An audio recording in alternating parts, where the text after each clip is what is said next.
Hola, buenas noches, y hoy toca la Corporación de Noticias del Canal 1 de España. Soy Jorge Argentinas y hoy es viernes 16 de septiembre. Se han encontrado pruebas de una fosa común que podría contener hasta 400 personas en la ciudad ucraniana de Izium. El descubrimiento siguió a un exitoso contraataque de las fuerzas ucranianas para retomar cientos de pueblos, aldeas y algunas ciudades en la región de Kharkiv que había estado bajo control ruso desde marzo y abril. El jefe de la policía regional, Volodymyr Timoshko, dijo a la BBC que la tumba en la ciudad nororiental podría contener tanto civiles como soldados ucranianos. Rusia deja muerte por todas partes, dijo el presidente Volodymyr Zelensky, mencionando otras fosas comunes encontradas tras la retirada de las tropas rusas. Bien, ahora pasemos al siguiente titular. Ahora hablemos de la bandera de Gambia e Italia. La bandera de Gambia es la bandera nacional de Gambia. Consta de 3 bandas horizontales rojas, azules y verdes separadas por 2 finas líneas blancas. La bandera nacional de Italia, a menudo denominada en italiano como Il Tricolore, es una bandera tricolor que presenta 3 paletas verticales de igual tamaño de verde, blanco y rojo, colores nacionales de Italia. Con el verde en el lado del polipasto, como se define en el artículo 12 de la Constitución de la República Italiana. La bandera de Italia es una tricolor formada por 3 franjas verticales e iguales con los colores verde, blanco y rojo. La bandera italiana, como otras banderas nacionales, está inspirada en la francesa, introducida por la Revolución en el otoño de 1790 en los buques de guerra de la Marina Nacional 1 y símbolo de la renovación perpetrada por el jacobinismo original. 23. El 12 de julio de 1789, 2 días antes del asalto a la Bastilla, el periodista revolucionario Camille Desmoulins, mientras arengaba a la multitud parisina a la revuelta, preguntó a los manifestantes qué color adoptar como símbolo de la Revolución Francesa, y propuso el verde esperanza o el azul de la Revolución estadounidense, símbolo de libertad y democracia, a lo que los manifestantes respondieron verde. Verde. Queremos escarapelas verdes. 4 Luego, Desmoulins tomó una hoja verde del suelo.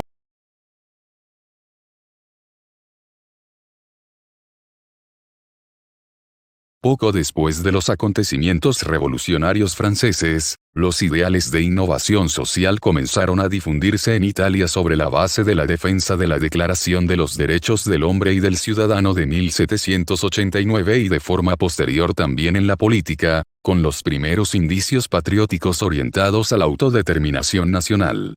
Por este motivo la bandera francesa azul, blanca y roja se convirtió en la primera referencia de los jacobinos italianos y más tarde en una fuente de inspiración para la creación de una bandera con identidad italiana. 3.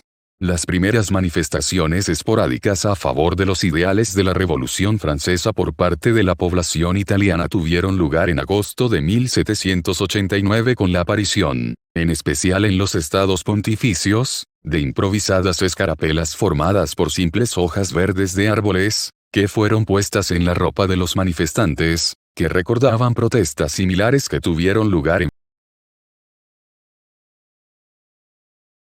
Gambia, en inglés, de Gambia. 6 oficialmente República de Gambia. 7 o República del Gambia. 8 es una nación de África Occidental. Se encuentra rodeada en su totalidad por Senegal, excepto en la desembocadura del río Gambia en el Océano Atlántico. Su capital es Banjul, aunque la mayor ciudad del país es Serekunda.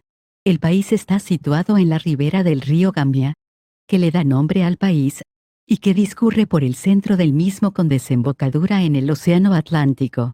El país es el más pequeño de África continental y el sexto más pequeño de África 9 con 10.300 kilómetros cuadrados de superficie y una población estimada de 1,7 millones de personas.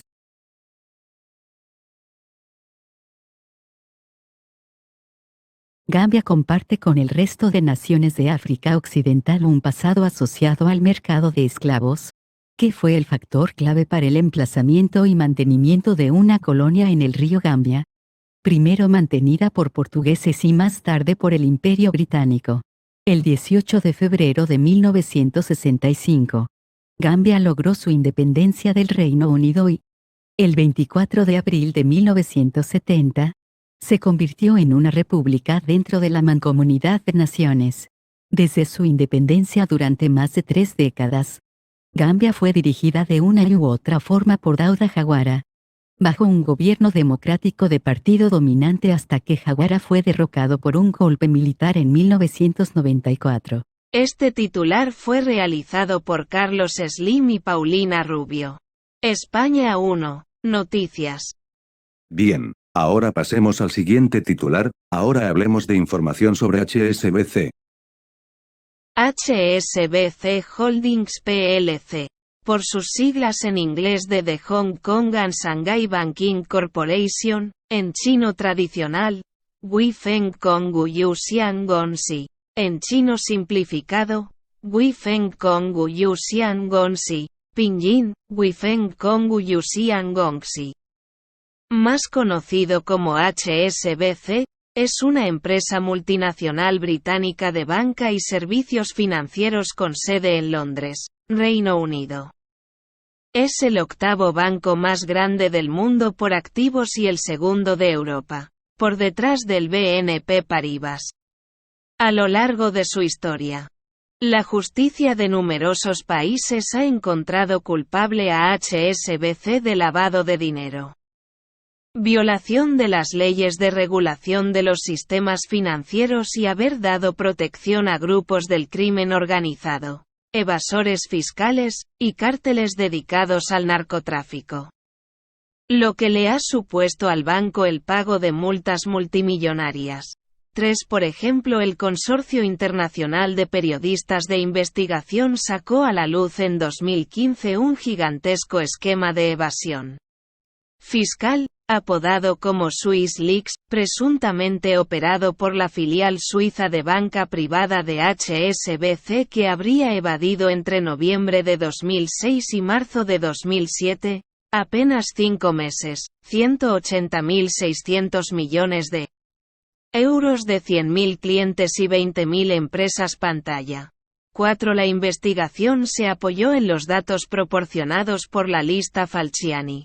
4-5. Por otro lado, en 2012, Estados Unidos condenó al banco por el blanqueo de $881 millones procedentes del narcotráfico.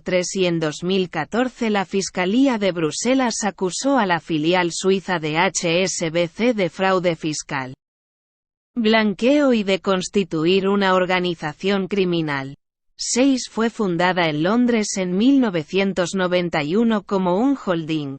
7. Si bien sus orígenes pueden remontarse al de Hong Kong and Shanghai Banking Corporation, fundado en 1865 en Hong Kong, entonces colonia británica.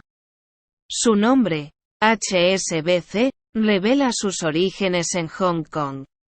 De esta forma, la empresa considera como sus mercados domésticos, tanto al Reino Unido como a la ciudad de Hong Kong. 8. HSBC cuenta con alrededor de 6.600 oficinas en unos 80 países repartidos por África, Asia, Europa y América. Tiene, según el propio banco, más de 60 millones de clientes 9 y en 2015 era, según la revista Forbes, la 14ª mayor empresa privada cotizada en bolsa del mundo. 10. Se organiza en 4 segmentos de negocio. Banca comercial, banca global, equivalente a banca de inversión, gestión de patrimonios y banca de inversión privada global.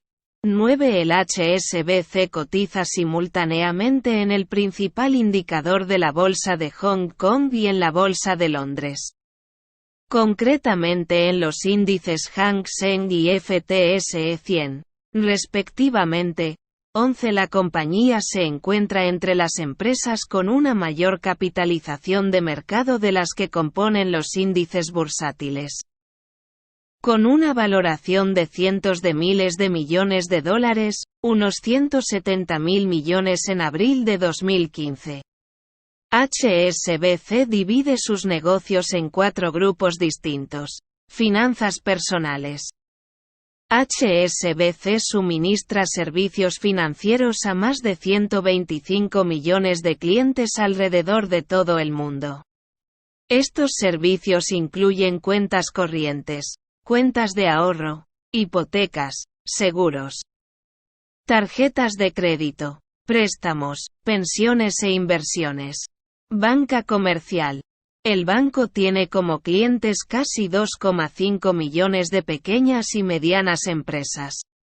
Corporativo. Banca de inversión y mercados. En esta área de negocios el banco da servicios financieros a clientes corporativos e institucionales referidos a mercados globales. Banca corporativa e institucional. Transacciones bancarias globales y banca de inversión global. Banca privada. Bien, ahora pasemos al siguiente titular. Synopsys es una empresa estadounidense de automatización de diseño electrónico que se centra en el diseño y la verificación del silicio, la propiedad intelectual del silicio y la seguridad y calidad del software. Los productos incluyen simuladores para entornos de desarrollo y depuración que ayudan en el diseño de la lógica para chips y sistemas informáticos. Bien, ahora pasemos al siguiente titular. En la Asamblea General de las Naciones Unidas en la ciudad de Nueva York el 15 de septiembre de 2022, declaración del representante permanente de Armenia, Mermargaryan, en la reunión 9132 del Consejo de Seguridad de las Naciones Unidas. I give the floor to the representative of Armenia. Mr. President,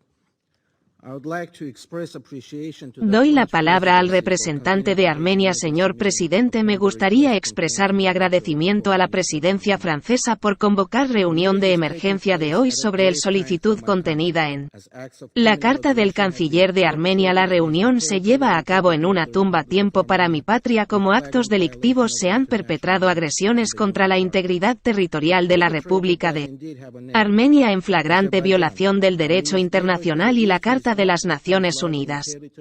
El perpetrador no de hecho tiene un nombre: Azerbaiyán, Armenia vecino al este, que es múltiple veces mayor en población territorial y recursos y cuyo registro generalizado de conducta hostil, retórica y desenfrenada violencia desproporcionada demuestra un patrón más peligroso de pronunciar desprecio por cada principio y norma del derecho internacional y revela una clara intención de instigar cosas peores, distracciones e inestabilidades en el región. En la madrugada del 13 de septiembre, Azerbaiyán inició una gran campaña militar ofensiva dirigida al este y regiones del sureste de Armenia con el uso de una amplia gama de armas incluyendo artillería y vehículos aéreos no tripulados de combate ofensiva. Se cobró la vida de 105 personas a la izquierda, decenas de heridos, miles desaparecidos y infligió varias formas de material daños incluso a la población civil, asentamientos e infraestructura. La escala de destrucción y la intensidad de los bombardeos son tan altos que en este momento solo tenemos las cifras iniciales. Alrededor 200 viviendas de civiles han sufrido daños graves, con más de 60 de ellos completamente destruido durante unos días consecutivos. Una serie de ciudades densamente pobladas de Armenia, incluyendo Godis, Hademak, Bartenius, Carbono y Sal, fue objeto de un intenso fuego. Los últimos informes indican que la ofensiva ha desplazado al menos 2.750 personas, tiendas y provincias sunicas que incluyen 370 niños y 55 personas con discapacidades entre los desplazados. La navegación de la ciudad turística de Alemán, que no tiene absolutamente ningún objetivo militar, es nada menos que un crimen de guerra, y así son los golpes contra el Ketchup, reservorio de agua con potencial número catastrófico de vidas humanas y impacto medioambiental en flagrante violación de la Ley de Ginebra, convenciones e internacionales derecho humanitario. Al menos 7 prisioneros de guerra identificados han sido capturados con evidencia de vídeo que sugiere podría haber más cautivos retenidos por Azerbaiyán. La ofensiva apuntó a los periodistas tanto locales y extranjeros que están realizando su trabajo cubriendo los eventos. Señor presidente, tenemos abierta la reflexión dentro de las Naciones Unidas y en esta sala sobre los desafíos por la justicia y la rendición de cuentas al hacerlo. Se nos recuerda constantemente que la impunidad por los crímenes pasados puede dar lugar a las violaciones más graves en el futuro. La última manifestación de que son crímenes de guerra y crímenes de genocidio contra la humanidad. Avanzar en la alerta temprana y precisa, capacidades de información de los Estados Unidos naciones para monitorear y responder incluye identificar las políticas sistemáticas de promulgar la incitación al discurso del odio y exaltación de la violencia sobre la base de etnia o religión, en particular cuando tales políticas son dirigidas por el Estado. Señor Presidente, durante el último año hemos repetidamente llamado la atención de este Consejo que Azerbaiyán ha sido incurriendo en prácticas ilegales de adquisición de territorios por la fuerza. Haber informado debidamente tales actos de agresión bajo el artículo 51 de la ONU Carta a través de las cartas de fecha 14 de mayo, 29 de julio y el 16 de noviembre de 2021. Armenia alertó a miembros del Consejo sobre las persistentes violaciones de Azerbaiyán de las normas y principios del derecho internacional, así como el disposiciones de la Declaración Trilateral de 9 de noviembre de 2020 sobre el establecimiento del alto el fuego y el cese de hostilidades tras la guerra de 44 días en 2020.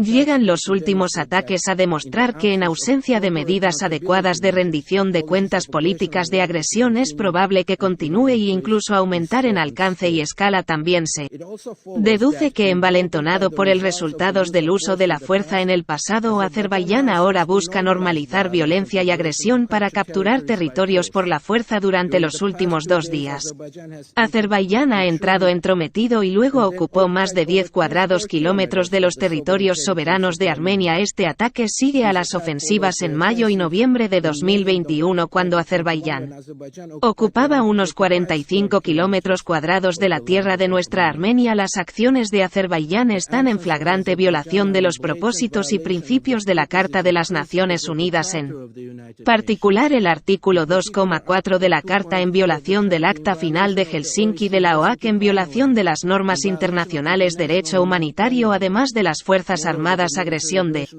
Azerbaiyán va contra la letra y el espíritu de la trilateral declaraciones de 9 de noviembre de 2020 y 26 de noviembre de 2021. La última entrada en particular estipula que los lados acordado y adquirido para tomar medidas para aumentar el nivel de estabilidad y seguridad en el armenio-azerbaiyano borde. Sin comillas, debo subrayar especialmente que este acto de agresión ocurrió en el contexto de las negociaciones de paz realizadas en diferentes extranjeros, facilitado por diferentes actores. Armenia se ha comprometido en todos estos procesos de buena fe con el fin de estabilizar la situación en South Caucasus. Armenia se ha comprometido públicamente a trabajar hacia una región pacífica y declaró su disposición para iniciar negociaciones hacia un acuerdo de paz. Esta agresión es la respuesta de Azerbaiyán a los esfuerzos de mediación de la comunidad internacional. Señor Presidente, mientras hablamos estamos recibiendo informes de que los frágiles alto el fuego está bajo amenaza. Hay informes fidedignos de que Azerbaiyán está planeando otra ofensiva militar, ampliando la geografía de la agresión incluso desde la dirección de Javan Natural para realizar el ilegal ambiciones hacia el establecimiento de un extra corredor territorial a través del territorio soberano de Armenia. Señor Presidente, el representante de Azerbaiyán está aquí para ofrecer justificaciones de su país conducta depredadora. No se equivoquen, ahí no es ninguno, al menos no en el ley internacional. Por todo lo que se habla de fabricados pretexto como las provocaciones de Armenia, ocupación o el derecho de Azerbaiyán a autodefensa y contraataca, la verdad es que no hay tal armado real. Los ataques han sido iniciados por Armenia. Entendemos que durante muchos años la culpa, el juego y la especulación han sido los mejores amigos de Azerbaiyán y que es precisamente por eso que Azerbaiyán ha sido tan vehementemente oponerse a cualquier idea, dando lugar a la creación de verificación monitoreada internacionalmente, mecanismos para identificar el alto el fuego. Violaciones tales medidas, si se establece, sería fundamental para terminar con el bloqueo, serían fundamentales para ayudar a mantener el alto el fuego, para que la paz y la diplomacia tiene una oportunidad. Los actos de agresión de hoy están en realidad nada menos que el producto de una decisión intencional de alejarse de las negociaciones de Nagorno-Karabaj y optar por una solución militar a el conflicto. El hecho mismo de que una agresión militar a gran escala Fue desatado en medio de un sin precedentes pandemia en 2020 es un crimen de alcance mundial proporción en sí misma y debe ser evaluado y abordado por su propio mérito o más bien la falta de eso sigue. Que el uso de la fuerza y las amenazas han convertirse en un patrón distintivo de comportamiento de Azerbaiyán en todas las situaciones de conflicto. La afirmación de que Azerbaiyán resultó conflicto por forzado abolido todo derechos colectivos de las personas de Nagorno-Karabaj e incluso eliminó la mismo nombre de este pueblo armenio. Tierras son ilustrativos para este fin, señor Presidente. Distinguidos miembros del Consejo, Armenia es muy consciente de los desafíos y complejidades que la actualidad la política internacional tiene para ofrecer. Somos igualmente conscientes de la creciente demanda de energía en el mundo. Dicho esto, apelamos al Consejo para hacer frente a su responsabilidad bajo la Carta de las Naciones Unidas para el mantenimiento de la paz internacional y seguridad. Azerbaiyán todavía tiene que cumplir con sus obligaciones humanitarias frente a prisioneros de guerra armenios que se comprometen de buena fe a la preservación del armenio patrimonio cultural y religioso, también como abordar la retórica anti-armenia incluso a nivel de público. Funcionarios e instituciones rendidos por la Corte Internacional de Justicia a través de las medidas provisionales dictadas contra Azerbaiyán en virtud de la Convención sobre la Eliminación de la Discriminación Racial en diciembre de 2021. Instamos encarecidamente a los miembros del Consejo de Seguridad para proponer resultado tangible después de la discusión en esta reunión de emergencia con fuertes condenación de los no provocados y agresión de Azerbaiyán contra el territorio soberano de la República de Armenia, exigiendo inmediata y retirada incondicional de sus fuerzas del territorio soberano de mi país, exigiendo que se abstenga de cualquier futuros actos de agresión contra la integridad territorial de Armenia y cumplir plenamente con sus normas internacionales, obligaciones y compromisos, incluyendo el Acta Final de Helsinki de la Carta de las Naciones Unidas y las declaraciones trilaterales al más alto nivel. Les llamamos Castillo para instar a comprometerse pacíficamente, para instar a Azerbaiyán a participar pacíficamente en la negociación, proceso que incluye los problemas resultantes de y relacionado con Nagorno-Karabaj conflicto, incluido el del estatus. Llamamos a liberar y repatriar a todos prisioneros de guerra armenios, indicando lo contrario constituye una violación de derecho internacional humanitario. Y yo, gracias, señor Presidente. Bien, pasemos ahora al siguiente titular. Las Fuerzas Armadas Españolas son las encargadas de garantizar la soberanía e independencia del Reino de España, defender su integridad territorial y el orden constitucional, según las funciones que les encomienda la Constitución de España 1978. Están integrados por el Ejército de Tierra, el Ejército del Aire y del Espacio, la Armada, la Guardia Real y la Unidad Militar de Emergencias, así como el denominado Cuerpo Común. España es una de las naciones militarmente más poderosas de la Unión Europea, EUFOR, y del Eurocuerpo, y tan requerida, también ocupa una posición destacada en la estructura de la OTAN, a la que se unió en 1982. Bien, ahora pasemos al siguiente titular. En la sala de conferencias 9B, ahora hablen sobre la bandera de Afganistán y Somalia. La bandera de Somalia, también conocida como la bandera somalí, fue adoptada el 12 de octubre de 1954 y fue diseñada por Mohamed Awad el-Liban. La bandera se usó inicialmente dentro del territorio en fideicomiso de Somalilandia antes de ser adoptada por el efímero Estado de Somalilandia y la República de Somali. La bandera nacional del Emirato Islámico de Afganistán, también utilizada como bandera de los talibanes, consta de un campo blanco con una sajada negra. Fue adoptado el 15 de agosto de 2021 con la victoria de los talibanes en la guerra de 2001 a 2021. La bandera de Somalia fue adoptada el 12 de octubre de 1954. Consiste en un paño de color azul claro en el que figura, en su parte central, una estrella de 5 puntas de color blanco. La bandera de Somalia fue diseñada por Mohamed Awad el-Liban. Esta bandera estuvo prevista para ser usada en la Somalilandia británica, pero al producirse su unión con la Somalilandia italiana, esta enseña se empleó en el nuevo estado. Es del mismo color que la usada por las Naciones Unidas, ya que se decidió ofrecer un reconocimiento a la organización internacional por la ayuda prestada en su proceso de independencia respecto a Italia. Con la caída de la monarquía etíope en 1975, el gobierno de Somalia aprovechó la desorganización existente y la guerra de Eritrea para apoyar un movimiento por la independencia de la parte oriental de Etiopía, Ogaden, y su posterior unión a Somalia. El movimiento fracasó gracias a la ayuda militar soviética y cubana a Etiopía.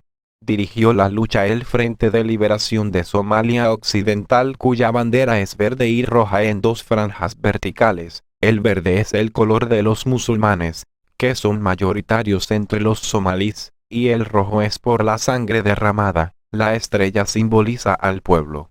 Se utilizaron variantes de la bandera en horizontal. Estrechamente vinculado a esta organización estaba el Frente de Liberación de Somalia ABO, que constituía uno de sus frentes militares, cuya bandera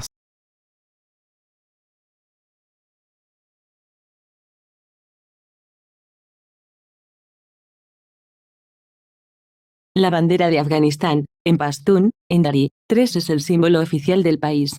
Afganistán ha tenido tantas banderas, como cambios políticos, siendo así el país que más veces ha cambiado de bandera durante el siglo XX, 4 desde el 15 de agosto de 2021, luego de la caída de Kabul, los talibanes comenzaron a controlar el país, derrocando a la República Islámica, e instaurando su gobierno teocrático el 8 de septiembre del mismo año, lo que los motivó a declarar oficiales los símbolos de su anterior gobierno, derrocado en 2001, cambiándose la bandera de la República Islámica por el característico símbolo talibán, consistente en una bandera blanca, con la espada escrita encima, siendo adoptada de forma oficial por el gobierno el mismo día de su declaración institucional.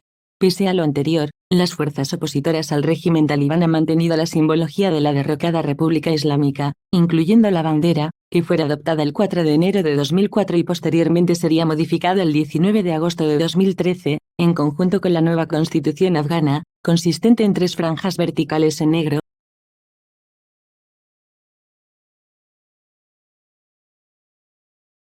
La característica bandera talibán está basada en la enseña blanca monocromática de los mujahidines, el grupo extremista religioso que combatió en los 80 y 90 contra la Unión Soviética, y que propiciaría la derrota de la potencia euroasiática de ese entonces. 5. La misma data de la toma de Kabul en 1996, 5 tiempo más tarde, se añadiría la Shahada, o profesión de fe islámica, que es la declaración de fe en un único Dios, Ay, en árabe, de acuerdo con la fe islámica y las enseñanzas de Mahoma.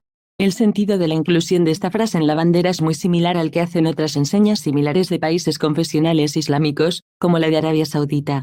El color negro representa la complicada época como protectorado británico durante el siglo VI, el rojo la sangre de aquellos que lucharon por la independencia, y el verde simboliza la esperanza y prosperidad del futuro. 67. Alternativamente se suele interpretar que el negro representa la historia, el rojo el progreso y el verde la prosperidad agrícola o el Islam. 89. Este titular fue realizado por Javier Bardem y Mónica Bellucci.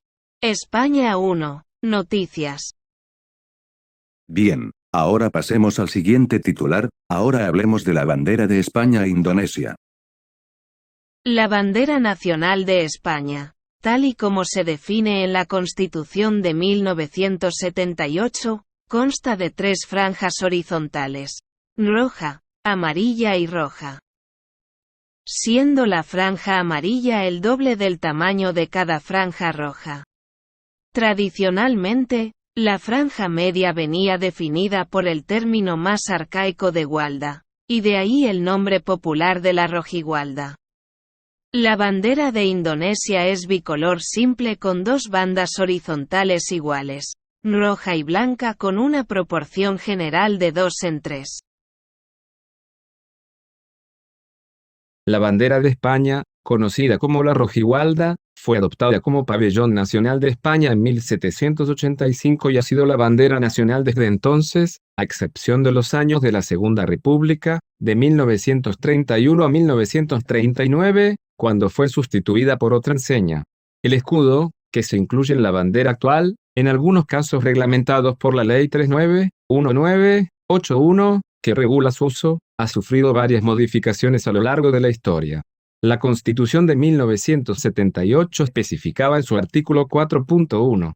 El 28 de octubre de 1981, la Ley 39.1981 sobre el uso de la bandera de España y de otras banderas y enseñas, dice en su artículo 2.2, en la franja amarilla se podrá incorporar, en la forma que reglamentariamente se señale, el escudo de España. Debe tenerse en cuenta que no existe un escudo constitucional, sino una bandera constitucional, que es la bandera sin escudo, ya que el escudo de España no aparece en la Constitución, sino en una ley posterior. El escudo de España está regulado por la Ley 33.1981, de 5 de 2 de octubre y por el Real Decreto 2964-1981, de 18 de diciembre, donde se especifica también la posición del escudo en la bandera. 3.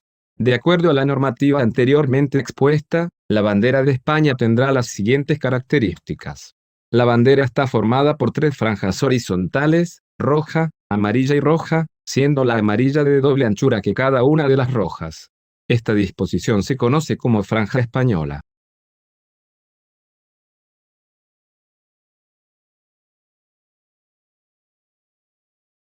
La bandera de Indonesia es denominada Sangsaka Merah Putih, sublime bicolor rojo y blanco.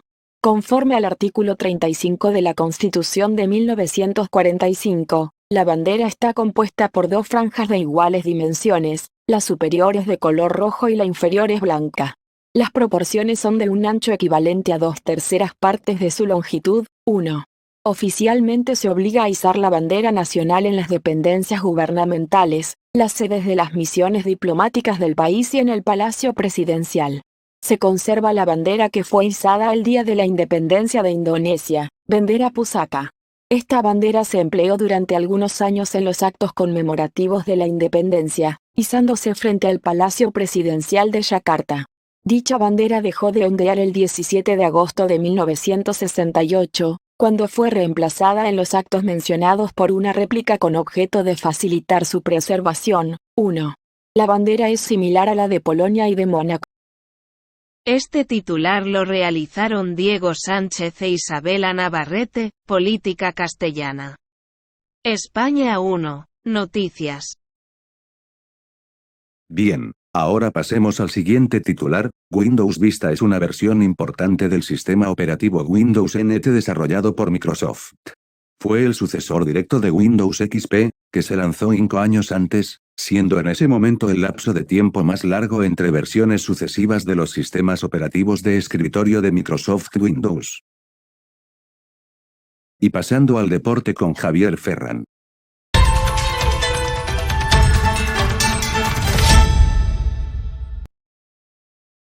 Hola, y hoy toca el reportaje deportivo del canal España 1.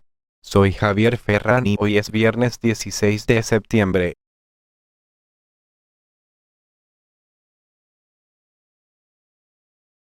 Daniel Olmo Carvajal, nacido el 7 de mayo de 1998, es un futbolista profesional español que juega en el club RB Grande Leipzig de la Bundesliga y en la selección española. Puede jugar como mediocampista ofensivo o extremo. 3.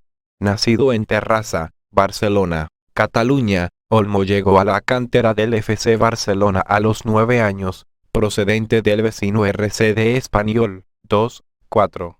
En un movimiento sorpresa, Olmo se unió al Dinamo Zagreb el 31 de julio de 2014, a los 16 años. 5. Hizo su debut en el primer equipo contra el Lokomotiva Zagreb el 7 de febrero de 2015. 6. El 22 de agosto de 2016, Olmo firmó un nuevo contrato de 4 años con el Dinamo Zagreb. 7. Michael Gerard Tyson, nacido el 30 de junio de 1966, es un exboxeador profesional estadounidense que compitió entre 1985 y 2005. Apodado Iron Mike. 4. Y Kid Dynamite al principio de su carrera, y más tarde conocido como The Baddest Man on the Planet. 5. Tyson es considerado uno de los mejores boxeadores de peso pesado de todos los tiempos. 6. Reinó como el campeón mundial indiscutible de peso pesado de 1987 a 1990. Tyson ganó sus primeras 19 peleas profesionales por nocaut, 12 de ellas en el primer asalto. Reclamando su primer cinturón a los 20 años, 4 meses y 22 días, Tyson tiene el récord como el boxeador más joven en ganar un título de peso pesado. Donovan Razor Ruddock, nacido el 21 de diciembre de 1963, es un exboxeador profesional canadiense nacido en Jamaica que compitió de 1982 a 2001 y en 2015. Es conocido por sus 2 peleas contra Mike Tyson en 1991 y una pelea contra Lennox Lewis en 1992. Ruddock también era conocido por sus golpes excepcionalmente pesados. Uno de los mejores ejemplos del poder de su mano izquierda fue su knockout sobre el ex campeón de peso pesado de la AMB, Michael Dokes, en 1990. Su arma favorita en el ring resultó ser un golpe de mano izquierda altamente versátil, medio gancho, medio uppercut, al que llamó el smash. Duane da Rocha Marcé, nacido el 7 de enero de 1988, es un nadador español nacido en Brasil. Ha recibido medallas en los Juegos Mediterráneos, Campeonatos del Mundo y Campeonatos de Europa. Ganó la medalla de oro en los 200 metros espalda en el Campeonato Europeo de Natación de 2014 en Berlín, Alemania. 2. Nació en Brasilia, Distrito Federal, de madre brasileña, Soraya da Rocha, y padre español, José María Marcé. 3. 4.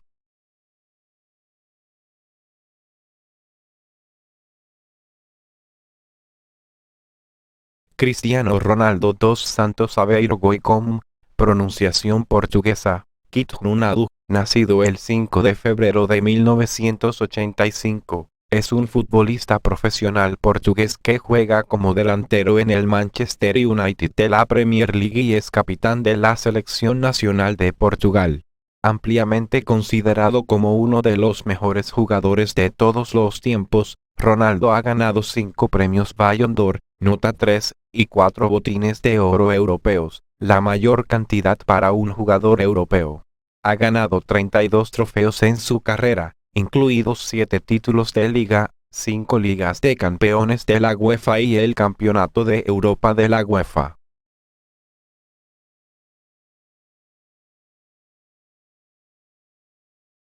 Carlos Moyallo Ompart, español, Carlos Moya Ompart, nacido el 27 de agosto de 1976, es un extenista español número 1 del mundo. Fue campeón de individuales del Abierto de Francia en 1998 y fue subcampeón de individuales en el Abierto de Australia de 1997. En 2004, formó parte del exitoso equipo de Copa Davis de su país. Ha sido el entrenador principal de Rafael Nadal desde 2016. En noviembre de 1995, con 19 años, Moya ganó su primer torneo de la máxima categoría en Buenos Aires, derrotando en la final a Félix Mantilla. En mayo de 1996. Y muchas gracias por compartir con la Corporación de Noticias del Canal España 1. Que tengas un buen día. Te deseo un buen fin de semana. Buenas noches. Buenas noches, buen día de fin de semana y nos vemos el lunes. Adiós.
¿Tienes tan poco tiempo, tantas cosas que hacer y tantas prisas siempre?